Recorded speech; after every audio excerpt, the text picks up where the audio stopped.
Salawat salam muga katur dumateng dunani kita Nabi Agung Muhammad sallallahu alaihi wasallam, nabi awal uga akhir, awal anggenipun dipun ciptakaken lan akhir anggenipun dipun utus, sehingga kita sedaya umat ingkang kasebat akhir zaman saged ngraosaken iman dumateng Allah lan Rasulullah sallallahu alaihi wasallam. Saderengipun dipun mulai, monggo kita hadiah Fatihah dumateng para sepuh, dumateng sedaya para salafus soleh, para anbiya wal mursalin. Lan muga-muga kita sedaya anggenipun ngaos teng mriku diparingi ikhlas lillahi taala, amin amin ya rabbal alamin. Lirda ilah ta'ala wa li syafaati Rasulullah sallallahu alaihi wasallam wa li qada'i hajatina. Al-Fatihah. A'udzu billahi minasy syaithanir rajim. Bismillahirrahmanirrahim. Alhamdulillahi rabbil alamin arrahmanir rahim maliki yaumiddin. Iyyaka na'budu wa iyyaka nasta'in. Ihdinas siratal mustaqim. Siratal ladzina an'amta 'alaihim ghairil maghdubi 'alaihim waladdallin. Amin. Ila hadratin Nabil Mustafa Rasulullah sallallahu alaihi wasallam wa ala alihi wa aswajihi wa dzurriyyatihi wa sahbihi wa tabi'in wa tabi'in wa tabi'ihim ila yaumiddin. Thumma ila hadrati jami'i abaihi wa ikhwanihi minal anbiya'i wal mursalin wal ulama'i al-amilin wa suhada'i wa salin wal mustahidin wal musannifin wa sadat sufiyat wal awliya'il kanis. Amin. Thumma ila hadrati jami'il khulafa'ir rasyidin. Thumma ila hadrati jami'il malaikatil muqarrabin. Thumma ila hadrati Sa'atul Qadir Jalani radhiyallahu anhu. Thumma ila hadrati Sa'abuna wa Sa'abtu. Thumma ila hadrati Sa'abdullah Syadda. Thumma ila hadrati Sa'abdullah. Thumma ila hadrati Sa'amat. Thumma ila hadrati Sa'harani. Thumma ila hadrati Sa'jamuri. Thumma ila hadrati Sa'amat Mutar. Thumma ila hadrati jami'i usulihim wa furuhim. Thumma ila hadrati jami'al qubur minal muslimin wal muslimat wal mu'minin wal mu'minat min masyariqil ardi ila maghribiha barri wa barriha, khususan man la dzakir wa la zaira lah.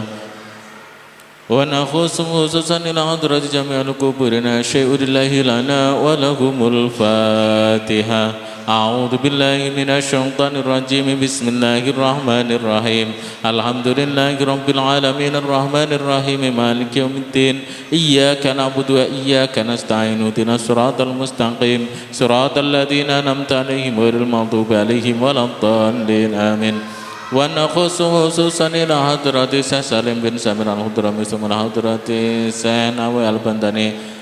Allahumma ufir lahu warahmu wa'afu anhum. Allahumma la tarim nasir wa la tabdina badan wa bina wa lahum. Allahumma jal qabra muratan miradil janan wa la tajal qabra muratan ufran niran syai'ulillahi lana wa lahum. Al-Fatihah. A'udzu billahi minasy syaithanir rajim. Bismillahirrahmanirrahim. Alhamdulillahi rabbil alamin arrahmanir rahim maliki yaumiddin. Iyyaka na'budu wa iyyaka nasta'in. Ihdinas siratal mustaqim. Siratal ladzina an'amta 'alaihim ghairil maghdubi 'alaihim waladdallin. Amin. A'udzu billahi minasy syaithanir rajim. Bismillahirrahmanirrahim. Faslun utawi iki iku ana pasal suci anggete pasal man ing taqadha wudu'uhu. Man utawi sapane wong iku ing taqadha lamun batal apa wudu'uhu wudune man, haruma mongko haram alaihi ing atase man apa arbaatu asya'a papat pira-pira suci-suci. Rupane as-shalatu salat, wa tawafu lan tawaf, wa masul mushafi lan gepok mushaf, wa hamluhu lan nanggung mushaf, wa yarumu lan haram alal junubi ing atase wong kang junub. Junub niki tiyang kang nggadhahi hadas besar. Apa sing haram? Sitatu asya'an 6 pira-pira suci-suci. Rupane as-shalatu salat, wa tawafu lan tawaf, wa masul mushafi lan gepok mushaf, wa hamluhu lan nanggung mushaf, wa lubsu lan meneng fil masjidi ana ing dalem masjid, wa qiraatul qur'ani lan maca Qur'an. Wa yahrumu lan haram bil haidi sebab haid apa asyratu asya'a 10 pira-pira suci-suci. Rupane as-shalatu salat, wa tawafu lan tawaf, wa masul mushafi lan gepok mushaf, wa hamluhu lan nanggung mushaf, wa lubsu lan menang fil masjidi ing dalem masjid, wa qiraatul qur'ani lan maca Qur'an, wa shaumu lan puasa, wa talaqu lan talak, wal mururu lan liwat fil masjidi ing dalem masjid. In khafat lamun khawatir utawa wedi sapa wong sing duweni haid lan nifas kala wau talwithahu ing ngotori masjid wal istimta'u lan ngalap enak bima kelawan perkara bainas surati kana antarane wudel warukbati lan dengkul. Dados wonten ing pasal menika jelasaken tiang-tiang ingkang batal wudune. Dados perkawis-perkawis ingkang dipunak haramaken, perkara-perkara yang diharamkan bagi orang yang batal wudunya, kemudian bagi orang yang junub atau memiliki hadas besar, kemudian bagi orang yang haid atau nifas. Masing-masing yang batal wudunya diharamkan 4 perkara. Kemudian yang junub niku diharamkan 6 perkara, 4 perkara ditambah 2. Kemudian yang haid dan nifas 10 perkara, niku 6 perkara ditambah 4. Yang pertama membahas tentang bagi mereka yang batal wudunya, berarti anggadai hadas cilik. Seperti yang sudah disampaikan pada pertemuan sebelumnya, hal-hal yang membatalkan wudu ada 4 perkara. Yang pertama adalah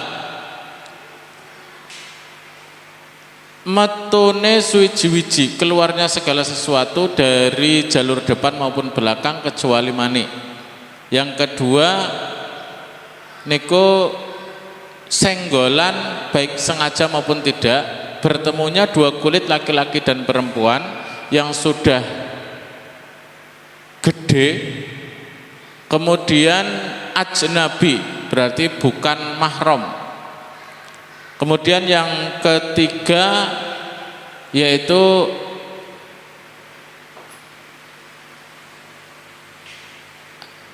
tidur, hilang akale baik sebab tidur atau selainnya tidur, seperti wong sing mendem atau wong sing napa namine ayan niku sawan jalang nggih nek bahasane tiyang mriki niku sebab hilang akale, kecuali tidurnya orang yang duduk dan menetapkan bokongnya pada tempat duduknya. Ini sering dipraktekkan oleh para kaum lelaki ketika sholat Jumat. Biasanya pas lagi wayah khutbah niku sami saged tilem kalian mendengarkan khutbah. Niku wudune mboten batal, asalkan tidure niki kalih jagong terus menetapkan bokong. Niku mboten batal. Tapi nek bokonge kok ora netep, ora manggon, niku berarti mangke batal. Maka niku sering dipraktekkan oleh jamaah lelaki sing ketika Jumatan. Seringnya kathah sing kados ngoten. Kula barang kadang kados ngoten. Lajeng sing terakhir niku ngepok kubul atau ngepok lempitane dubur. Dados niku nggih nggon anus niku digepok, oleh gepok menggunakan telapak tangan bagian dalam. Niku ketika digabungkan yang tidak kelihatan niku telapak tangan bagian dalam. Berarti kalau kesenggol bagian luar niku tidak batal wudunya. Nah, bagi mereka yang batal wudunya niku diharamkan 4 perkara. Yang pertama adalah sholat. Setelah sholat kemudian tawaf, kemudian gepok mushaf atau menyentuh mushaf, kemudian membawa mushaf. 4 perkara ini diharamkan bagi orang yang batal wudunya. Berarti jika kita sholat kok kebetulan ngentut, berarti batal wudunya nggih, karena keluarnya sesuatu dari jalur depan ataupun belakang, kecuali mani, walaupun rupane angin. Niku nek ngentut berarti lagi sholat, niku batal sholate, terus wudu riyen nembe dilanjut. Tapi kayak nek posisine sedang berjamaah, kemudian kebetulan tidak ada tempat untuk lewat, ya njagong riyin. Sebab kan wonten hadis niku sapa wong sing ngganggu wong salat, termasuk ngganggu wong salat ya niku lewat ngarepe wong salat. Tapi sing ngarepe sing napa namine sing mangke bakal damel sujud. Berarti nek teng mriki ya soft niku kan genah nggih. Niku kan ana wong salat niku ampun dilewati. Niku termasuk jarine setan ngoten. Dados nek batal kok di tengah-tengah jamaah dan kebetulan barisannya depan dan di belakangnya ada barisan yang lainnya, maka menunggu sampai sholatnya selesai baru kemudian wudhu, kemudian mengulangi sholatnya. Berarti tinggal duduk dulu, duduk dulu. Kemudian tawaf niku ngubengi Ka'bah ping 7. Niku termasuk wong sing haji utawa umroh niku pasti melaksanakan yang namanya tawaf. Tapi nek ora haji ora umroh apa tawaf tok apa oleh nggih. Tawaf tok ora haji ora umroh boleh. Tapi nek wong Indonesia kok tawaf tok terus Bali niku pernah kok eman-eman banget. Wong ngenteni haji ben daftar saiki mangke 30 tahun kemudian lagi mangkat. Nek ora kadung tua umure, nek kadung tua umure ya biasanya mangke dicepetaken saking niku napa panitia haji. Lah niku kok ming Mekah enggane mung tawaf tok terus bali maning kan eman-eman banget dengan biayanya dan juga kesempatannya sangat lama menunggunya. Niku tawaf. Niku kalau batal wudunya maka tidak boleh. Lah kita yang merupakan mazhab Syafi'i tadi ada senggolan antara laki-laki dengan perempuan, bertemunya dua kulit, laki-laki dan perempuan yang bukan mahram itu batal. Sementara di Mekah niku wong lanang wong wadon campur teng Ka'bah nggih. Lah niku menggunakan mazhab Maliki, di mana di mazhab Maliki niku tidak batal senggolan antara laki-laki dan perempuan kecuali karo sahwat wong wadone kok ayu nyawati nyenggol ya batal niku. Lah niku biasanya wong Indonesia diwarai nek anu niku nek kula ningali teng reng-rengan manasik haji niku nggih pas bimbingan haji niku ada memang fikih tentang toharoh di dalamnya ya, termasuk di sana ada fikih madzhab barang. Jadi tapi ya masing-masing napa namanya masing-masing biro atau bimbingan haji niku berbeda-beda, tapi intinya pasti dijelaskan tentang senggole wong lanang karo wong wadon niku mangke mboten batal. Sebab di Indonesia itu sebagian besar memakai mazhabnya Syafi'i, di mana bersentuhnya laki-laki dan perempuan itu batal. Terus selanjutnya adalah masul mushaf. Masul mushaf niku gepok niku menyentuh nggih. Menyentuh mushaf niku haram hukumnya. Tapi nek dilalah teng rak kok Qur'ane utawa mushafe dawah, terus pas kebetulan kita tidak dalam keadaan memiliki wudu niku kan haram nggih. Tapi karena untuk memuliakan Al-Qur'an niku diutamakan meletakkan Al-Qur'an dulu di tempat yang tinggi walaupun wudunya dibelakangkan. Jadi istilah ini niku untuk memuliakan Al-Qur'an orang duwe wudu benerno posisi Quran yang jatuh ke lantai niku untuk dibenerno diposisikan di atas niku lebih diutamakan.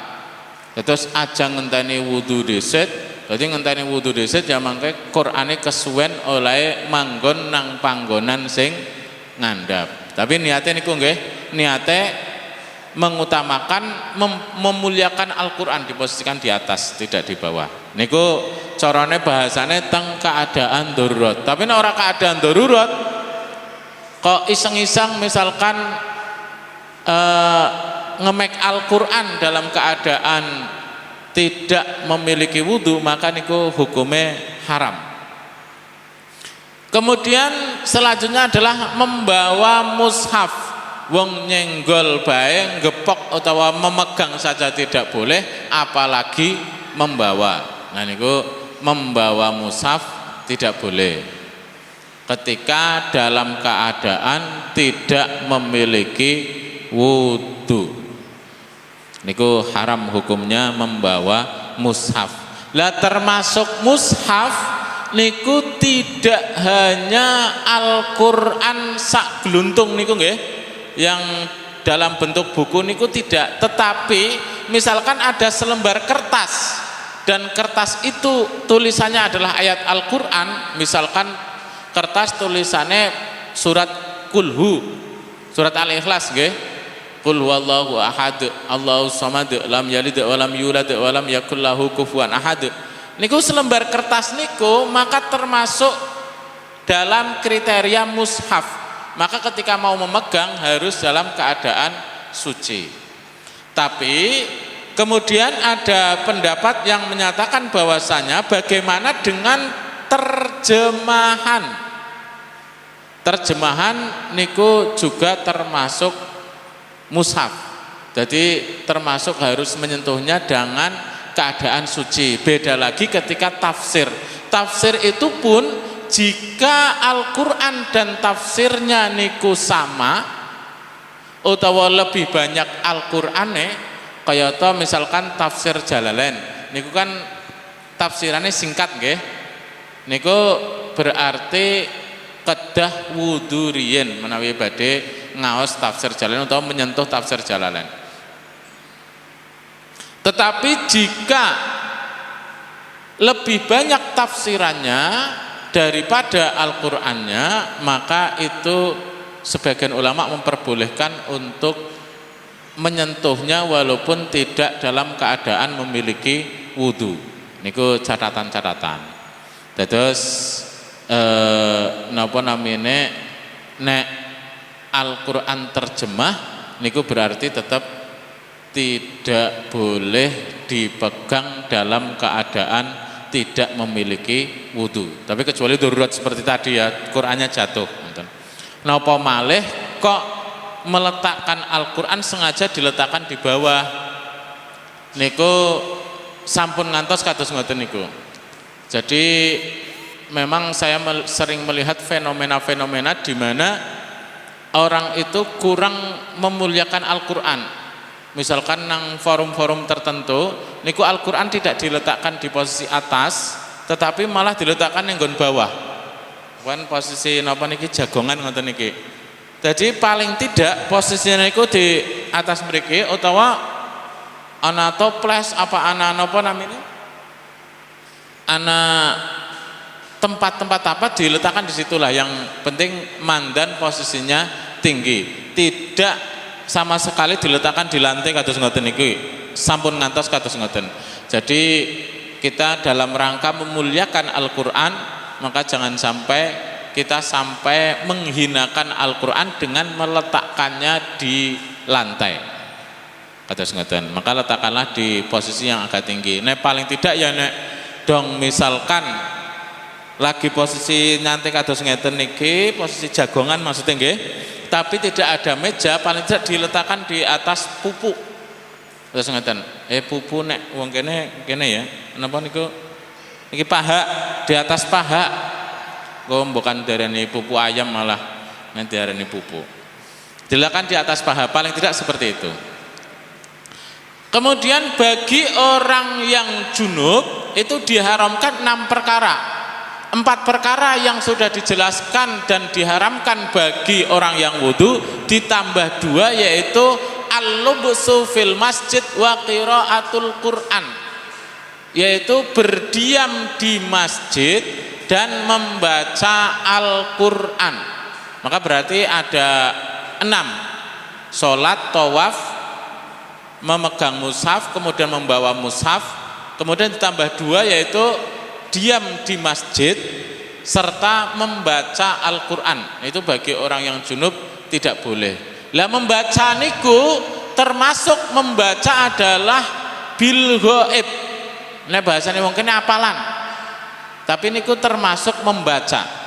Karena bahasa qiraah itu tidak melulu yang ada teksnya, tapi tanpa teks pun, misalkan kula merem nggih, bismillahirrahmanirrahim, alhamdulillahirabbil alamin. Kalau telinga saya mendengar, maka itu namanya membaca. Tapi kalau ning jero ati niku boleh. Ning jero ati berarti tidak napa namanya, tidak membaca. Karena membaca itu ada suara yang keluar dari mulut, minimal kupinge dewek krungu niku membaca. Makanya sunah-sunah di dalam sholat yaitu membaca tasbih, kemudian membaca Robbi Firli, kemudian membaca Sami Allah dan lain-lain yang sunnah, maka niku akan mendapatkan kesunahan jika telinga kita mendengar. Tapi yang rukun, maka jika dalam membacanya telinga kita tidak mendengar bacaan tersebut, maka sholatnya berarti meninggal rukun yang dibaca, seperti membaca Fatihah, kemudian takbiratul ihram, kemudian bacaan tasyahud akhir, terus membaca sholawat kepada Nabi Muhammad SAW, kemudian salam pertama niku yang termasuk ketika kita membaca kok telinga kita tidak mendengar, maka niku napa namanya tidak terpenuhi kriteria rukun yang bangsa qiraah membaca, atau bangsane di ana fi'li ana qauli ucapan. Diam di masjid termasuk di dalam masjid adalah emperane masjid, kemudian masjid sak pemunggah. Terus masjid sak pemunggah niku berarti misalkan kula gadah nang masjid gue ana wit peleme gue mau ngrombyok meng dhuwur gendenge masjid. Terus misalkan kula badhe ngunduh peleme kala wau, badhe panen pelem sing wek masjid kala wau, niku berarti kudu tidak dalam keadaan junub. Kalau dalam keadaan junub tidak boleh. Niku semisal kados ngoten, tapi kayaknya prakteknya seperti itu. Nek wong lanang ya mungkin junub terus dadani gendeng nang masjid, niku kedah mandi dulu, harus dihilangkan junubnya dulu. Niku karena termasuk lupsu. Lupsu niku meneng iku tidak mesti anteng-teng, ngoten nggih. Niku kudu misalkan alupsu meneng nang jero masjid, terus meneng niku napa ora terus meneng anteng ngoten kaya wong turu ngoten niku mboten, tapi termasuk di dalamnya adalah intine melakukan kegiatan di masjid. Kemudian membaca Al-Qur'an niku mbon. Terus wa yahrumu bil haidi asyratu asya'a. Kemudian bagi orang yang haid, dalam hal ini juga orang yang nifas niku diharamkan 10 perkara. 6 perkara yang sudah ada bagi orang yang junub, kemudian 4 perkara bagi orang yang batal wudunya, ditambah dengan yang tidak termasuk dalam 6 perkara itu, yaitu tambahane puasa, kemudian talak, kemudian lewat di masjid jika khawatir mengotori masjid, kemudian istimta, enak-enak bima baina surah war rukbah, antarane wudel lan dengkul. Jadi wong sing batal wudune haram 4 perkara: salat, tawaf, nyenggol mushaf, kemudian nggawa mushaf. Terus wong sing junub 4 perkara kiye ditambah loro, yaitu meneng nang masjid, kemudian maca Quran. Kemudian wong sing haid utawa nifas niku sing 6 kala mau disebutna ditambah puasa, kemudian talak, kemudian lewat masjid jika khawatir untuk mengotori masjid, kemudian istimta bima baina surah wa rukbah.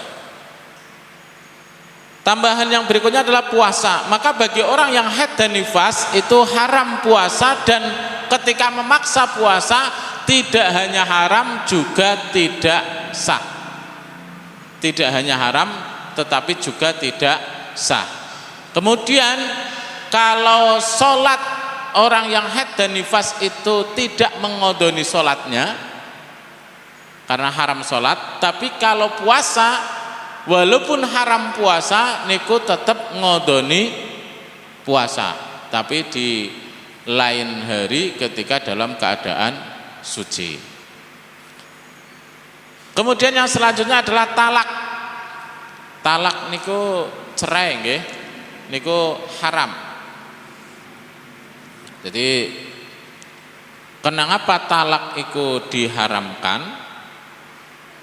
Niku sebab haid niku pun perkawis sing nglarakaken, terus ditambah tolak juga perkawis sing nglarakaken, maka tolak iku hukume haram.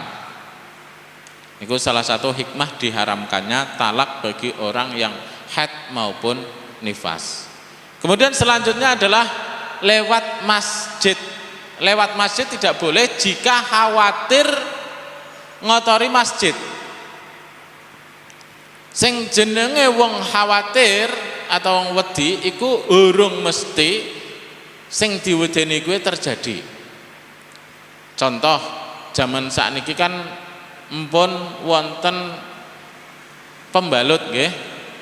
Niku walaupun sudah pakai pembalut, tapi kalau masih khawatir ngotori masjid, maka lewat masjid tidak boleh. Dan sini lewat masjid ya contohnya semisal arepan jukut apa sing ketinggal teng masjid, ini kan kudu mlebu masjid terus metu maneh, ini kan namung lewat namine. Tapi nek sampai mandek, sampai kok misalkan ngobrol-ngobrol atau napa niku namine pun al-lubsu utawa meneng nang jero masjid. Niku jika khawatir walaupun sudah memakai pembalut itu tetap haram. Tapi kalau tidak khawatir ya tidak apa-apa. Niku lewat. Tapi nek al-lubsu utawa meneng nang masjid niku mbuh khawatir ngotori mbuh ora tetap haram. Kemudian yang selanjutnya adalah al-istimta bima baina surah war rukbah. Kemudian enak-enak kelawan perkara antarane wudel lan dengkul. Jadi membuat kesenangan, bersenang-senang dengan hal-hal yang berada di antara wudel dan dengkul. Niku tidak boleh. Niku hal-hal yang diharamkan bagi orang yang wudu, batal wudunya. Ada 4 perkara: sholat, tawaf, kemudian membawa mushaf, kemudian menyentuh mushaf. Kemudian bagi orang yang junub ditambah 2, yaitu al-lubsu fil masjid, diam di masjid dan membaca Al-Quran. Bagi orang yang haid atau nifas ditambah 4, yaitu puasa, kemudian talak, kemudian lewat masjid jika khawatir mengotori masjid, kemudian bersenang-senang dengan perkara yang berada di antara pusar dan lutut. Itu hal-hal yang diharamkan tersebut. Monggo mungkin cukup sekian dulu. Ada pertanyaan?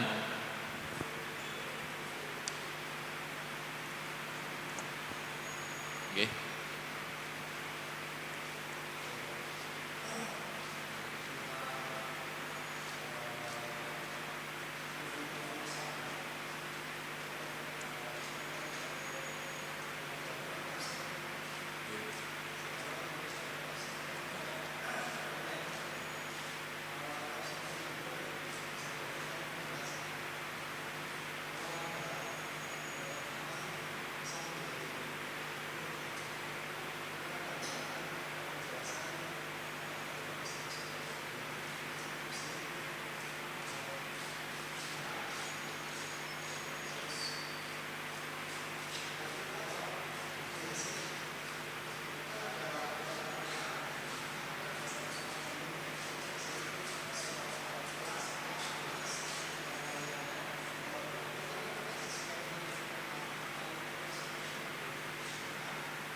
Terima kasih. Jadi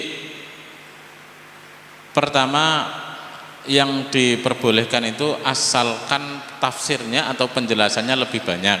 Jadi kalau semisal ada buku-buku yang tematik itu kan biasanya dimunculkan satu ayat, kemudian ada penjelasan beberapa paragraf, sehingga antara ayat dan penjelasannya lebih banyak penjelasannya, maka itu boleh menyentuhnya.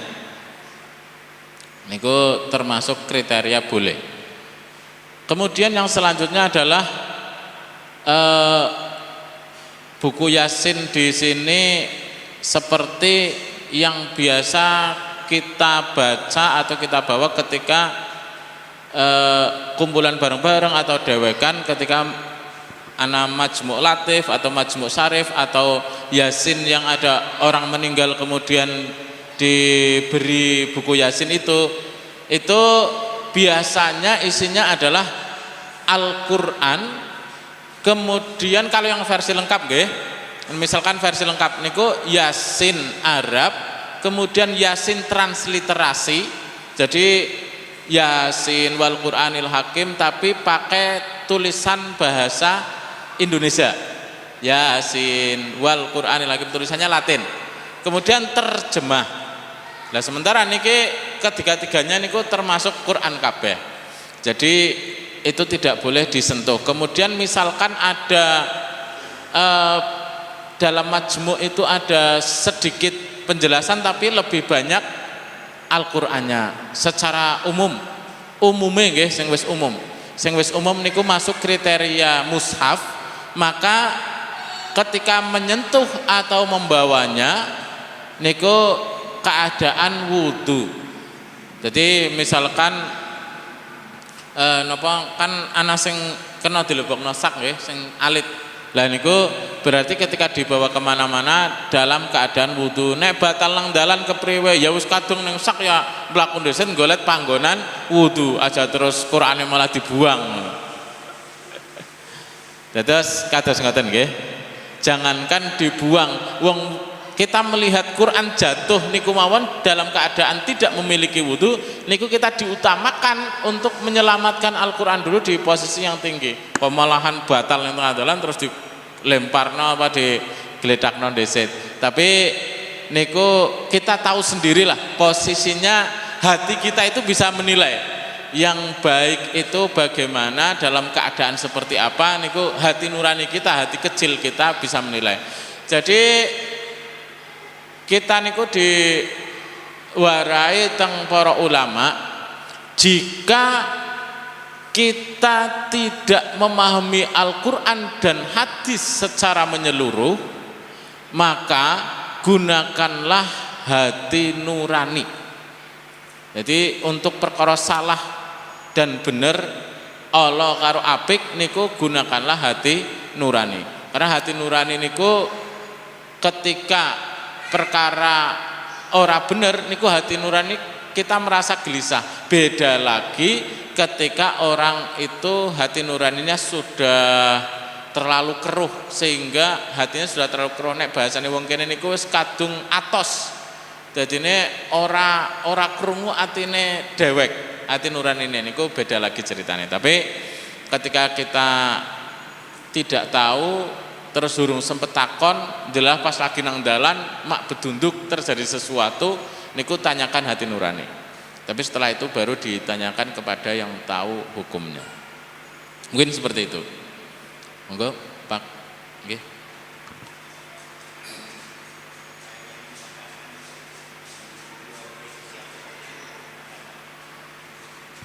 Niki berkaitan dengan mahram. Yang namanya mahram niku ada kalanya mahram dengan nasab atau garis keturunan.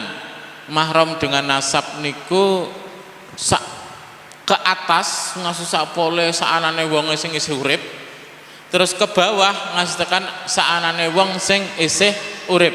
Berarti termasuk bapak, ibu, mbah dan seterusnya nggih, garis keturunan diri kita. Terus ke bawah termasuk anak, cucu dan seterusnya yang masih hidup. Nah wis mati kan wis dikubur, ora ngemek maning, sing dimek lemah nggih. Jadi niku nasab. Kemudian nasab ke samping niku ada paman, bibi, kemudian napa kakak, adik niku ke samping, terus ponakan. Jadi dari bapak punya adik dan kakak niku tidak membatalkan puasa, tidak membatalkan wudhu. Kemudian ibu punya adik dan kakak tidak membatalkan wudhu. Kemudian selanjutnya adalah anak daripada napa niku paman atau istilah adik bapak niku duwe anak niku bukan mahram. Jadi misalkan nek bahasane kene niku napa nggih sepupu napa nggih sepupu nggih misan.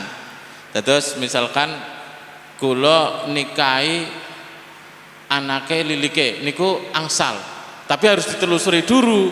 Dan secara garis nasab tidak mahram, tetapi secara jalur lain yaitu misalkan jalur rodoah niku suson. Sudahkah antara saya dengan sepupu saya ini nyusu terhadap satu orang yang sama, tapi sebelum balik nggih. Bahasane nek wis balik mbuh nyusu ngasih enteng 10 gelas ya tetep bae ora dadi mahram.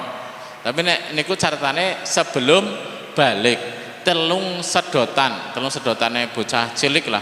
Bocah cilik kan nyedot terus ucul maning ping telu niku napa sudah menjadi mahram. Maka ketika kita pek nggo kemudian pek lur niku harus ditelusuri dengan jelas itu sudah pernah nyusu karo wong sing pada apa urung. Karena kebiasaane wong nggon nang desa niku ketika anak si maratuane lagi napa dilelah duwe bayi, terus bojone juga duwe bayi, berarti kan niku cokane maratuane nyusuni putune kan nggih. Lah niku kan mangke putune sing liyane juga disusuni maning. Niku kan berarti nyusoni wong sing pada utawa wong liyane lah. Nek nang desa niku karo tanggane bae cokane melu nyusoni. Lah niku yang perlu ditelusuri ketika pek nggo utawa pek lur niku yang perlu ditelusuri adalah sudah pernah menyusu dengan orang yang sama tiga susuan atau belum, walaupun dalam satu waktu niku sudah pernah menyusu dengan orang yang sama atau belum niku tunggal suson atau napa namanya rodoah. Kemudian yang terakhir adalah musoharoh niku tunggal maratua, berarti bapak maratua utawa ibu maratua niku nek empun melakukan hubungan suami istri dengan pasangan kita, maka sudah selamanya bapak atau ibu kita menjadi mahram walaupun wis bubar oleh nikah.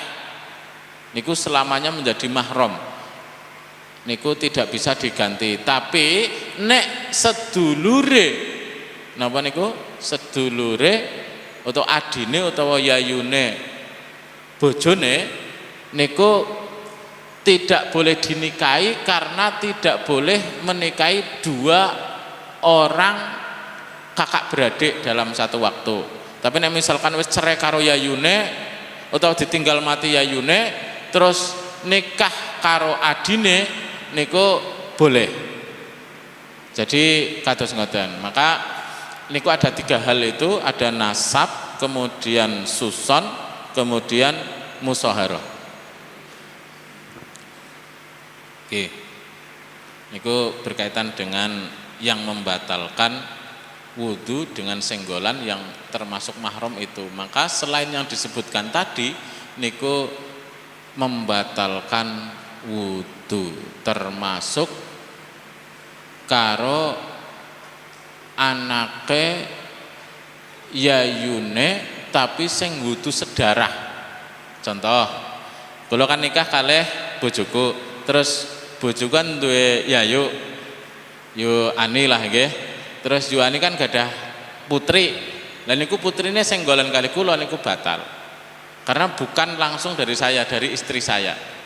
Kados ngoten. Nggih, ponakan tapi wudu ponakan darah kados ngoten. Niku nggih.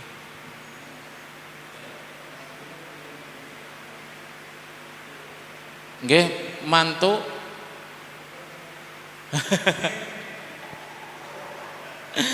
mantu kalih maratuwa niku sami nggih, mboten batal. Genah nek napa niku berkaitan dengan itu, maka tak damelaken anune mawon, napa?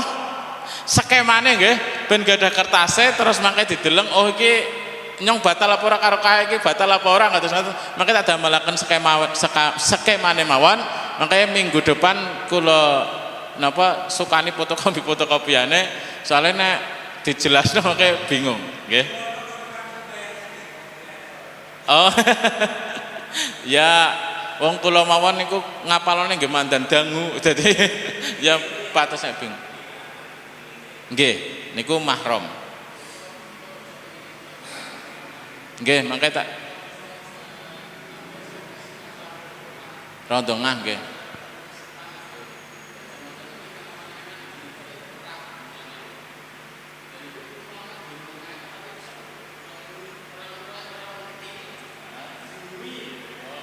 Niku jawabannya minggu depan nggih. Nggih. Nggih. Sekarang memang banyak kasus di mana wong larene kula mawon nggih niku di dokono teng botol terus diwehna karena bojone nang omah, anake nang rumah sakit. Kan akhirnya mboten susu disedot nggih. Terus juga sekarang niku ada model seperti itu di Bang susu nggih, ASI. Niku memang jadi perkara tapi jawabannya minggu depan nggih. Krenten napa niku wektale nggih pun mandan nggih. Terus juga niku kasusnya mboten dihisab dan untuk jawabannya minggu depan berarti PR minggu depan berkaitan dengan susu sing mboten dihisab secara langsung tapi melalui botol terus berkaitan dengan skema. Niku mungkin nggih pripun?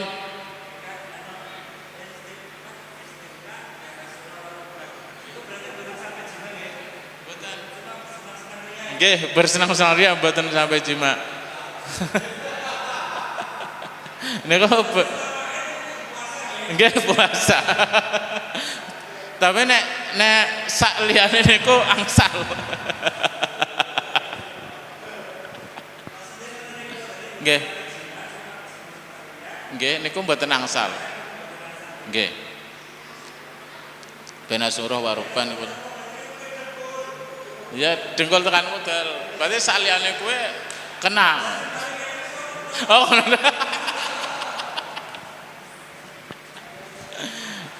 Nggih. Nggih niku. Nggih.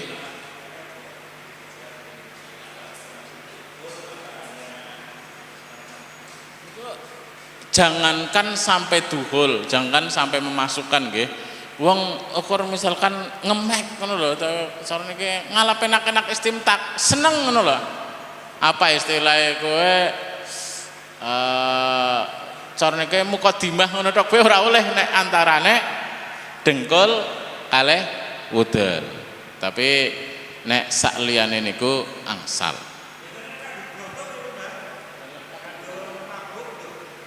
Kadung mabuk ya kan sak liyane kowe ya ditahan dheset lah. Ya ditahan dheset ora suwe iki. Maksimal haid niku 15 hari. Berarti puasa 15 hari lah. Nek canom dan berat banget niku. Ya wong ora kudu edekan oleh yang penting mboten istimta antara wudel kalian dengkul. Nek edek-edek boleh-boleh saja. bercanda terus menyentuh istimta tapi selain antara rukbah wasurah niku boleh.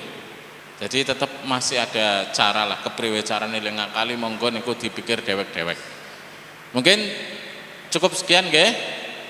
Monggo kita tutup kanthi waosan wal asri kalian kafaratul majlis sareng-sareng. Bismillahirrahmanirrahim. Wal asri innal insana lafi husrin illa alladzina amanu wa amilus solihati wa tawasaw bil haqqi wa tawasaw bis sabr.